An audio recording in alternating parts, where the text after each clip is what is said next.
Thank you, Katie. As we know, students have been among those most strongly impacted by this growing epidemic. In response, they've taken to the front lines to fight for sensible solutions and to demand action and accountability. They are fighting for their lives, and this is not their battle alone. As adults, we have a responsibility, a moral obligation to get off the sidelines and join this fight. Here to talk about why this is so important and what we can do today and going forward to make meaningful change is candidate for State Representative Maria Horn.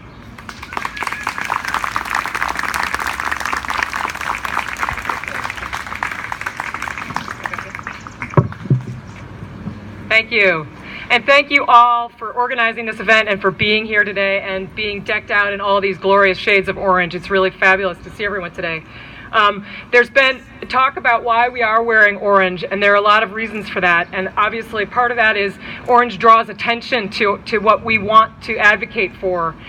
It's a loud color. It makes sure that we are seen and heard, and that when we raise our voices, people pay attention. But I think there's another part of orange that I also want to draw today, which I brought my orange highlighter to show everybody, because I think in addition to our voices being heard, all of us need to pay attention. And Katie just did a great job drawing our attention to some really awful facts about gun violence. And it's really important for all of us to pay attention to policies, to facts, and to things that we can do to change this situation. A lot of people have said the statistic that 96 Americans are victims of gun violence every day in this country. There's a new one. This year, for the first time in the nation's history, more Americans died as a result of violence at schools than in war zones. That's pretty harrowing. Now, Connecticut has some very strong gun laws, but we should all pay attention to the fact that it took Sandy Hook to pass those gun laws, to get the political will to make them happen. So this is going to be hard. And Connecticut legislators and everybody in Connecticut needs to keep fighting to hang on to those gun laws because they work. In addition to having among the strongest gun laws in the country, they're the most effective, and we are now ranked as having the 5th lowest gun death rate in the country, according to the Gifford Law Center. But let's put some statistics on understanding what that low gun rate means. The Boston Globe a few months ago did an analysis about Massachusetts gun laws, which are pretty similar to Connecticut's. In fact, the Gifford Law Center says they're slightly less strong than Connecticut's. And the Globe did an analysis which said that if the entire country passed laws similar to those in Massachusetts, we could save 27,000 lives. That is worth fighting for. So there's a lot to be done on the national level, but as I said, we have to keep fighting in Connecticut as well, because there are a lot of forces that don't want to see that happen.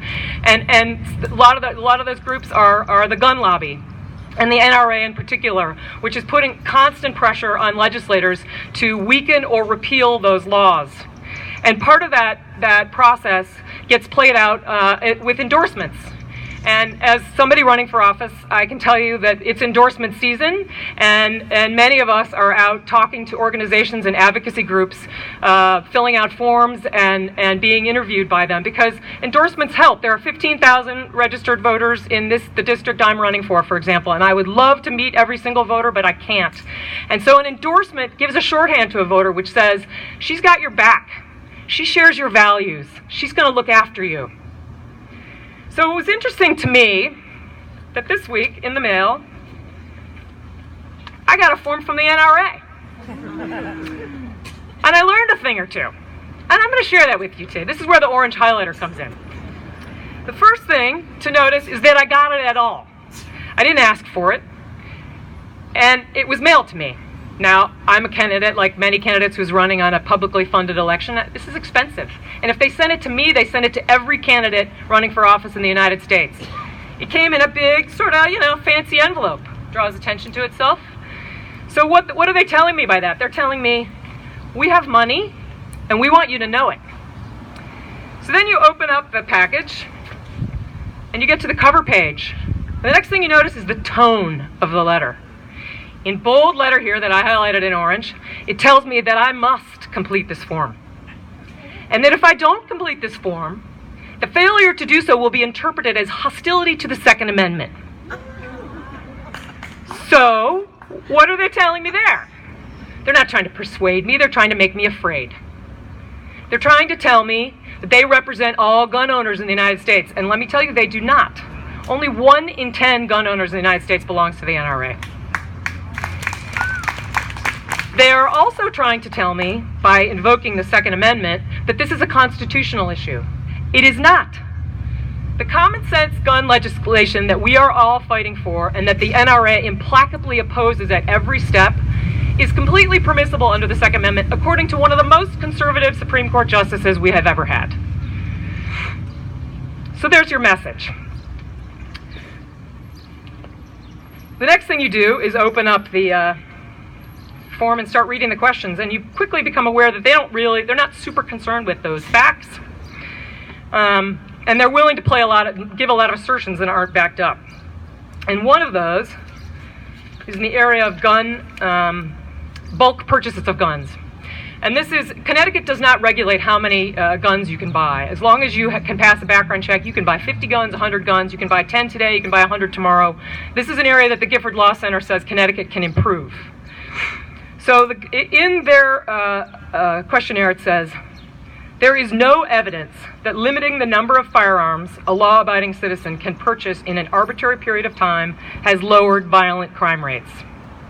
So a couple things. 1, violent crime rates. That's what the NRA talks about in all their every single line is all about violent crime, as if we only care about violent crime. We don't care about accidental gun deaths, when a child gets a hold of a weapon that's not secured in the home. We don't care about those harrowing suicide statistics that we just heard about from Katie. They're trying to limit the world. They're trying to cut out a whole level of gun violence that also matters to us. They also like to assert that there's no evidence for things. And we all need to understand that that is a strategy and a tactic of the NRA to tell you there's no evidence. Because one thing they've been very successful at doing for the last decades is shutting down the creation of that evidence, shutting down the CDC and forbidding them from studying gun violence as a public health issue, for making it really difficult for towns and states to share information about gun violence. So if they're claiming that there's no evidence for something, they are often complicit in the fact that there is no evidence. In this case, however, it turns out there is some evidence. So I'm going to share that with you. Turns out there is evidence that guns purchased in bulk are more likely to be associated with crimes. 20% of all handguns recovered in crime in 2000 were originally purchased as part of a bulk sale. Another study found that handguns sold in bulk sales were up to 64% more likely to be used in crime. We also know that the states that have put in place limits, for example, limiting an individual gun purchaser to one a month, work. And in those states, fewer guns end up being used in crime. So the lesson here is, if somebody asserts a fact or a statistic at you that you don't think sounds right, look it up. Google it. Go to Moms Demand Action. Go to Everytown for Gun Safety or the Gifford Law Center. You will find these sites replete with lots of facts and data with which you can refute assertions that don't make sense to you. Then you get in this format just to the basic policies that they're advocating in here. They oppose Connecticut's ban on assault weapons, insisting that these bans only affect sportsmen. Despite the fact that these guns were used in the 5 deadliest mass shootings in this country in the last decade, including Sandy Hook. They oppose any and all locking devices. That includes gun safes, trigger locks, cable locks, lock boxes, or, quote, any other locking procedures for firearms stored in the home. I find that one incredible. They want to weaken or repeal Connecticut's strong system of background checks. They want to be able to sell more silencers, which conveniently they have rebranded as suppressors. So understand what that word means. They oppose smart guns. And interestingly, one of their arguments for opposing smart guns is, smart guns don't really work, they're not feasible, they're not commercially available. Guess why? The NRA has made it a point to make sure that gun manufacturers do not make them available to you. So they're complicit in that. So the lesson from that is, if these policies sound extreme to you, it's because they are. And if we want to fight back against them, we have to speak out and wear our orange internally and externally and take action.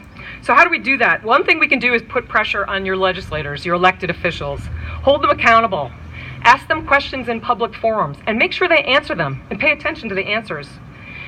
If an elected official patronizes you, minimizes you, tells you don't understand or that you're soft-headed, and tries to dismiss you from the debate, that's because they are afraid to answer your question. So I'm going to suggest that if that happens to you, that nevertheless you persist.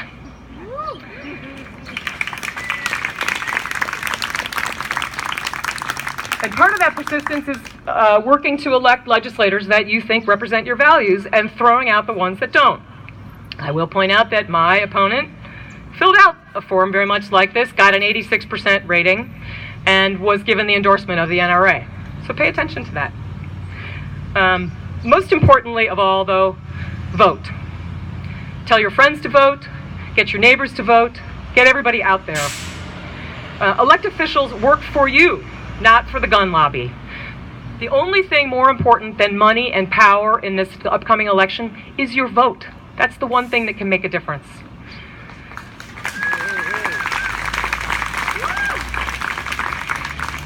The gun lobby is counting on the fact that we're going to lose steam, that we're going to move on, we're going to lose hope, we're going to decide that this isn't going to work.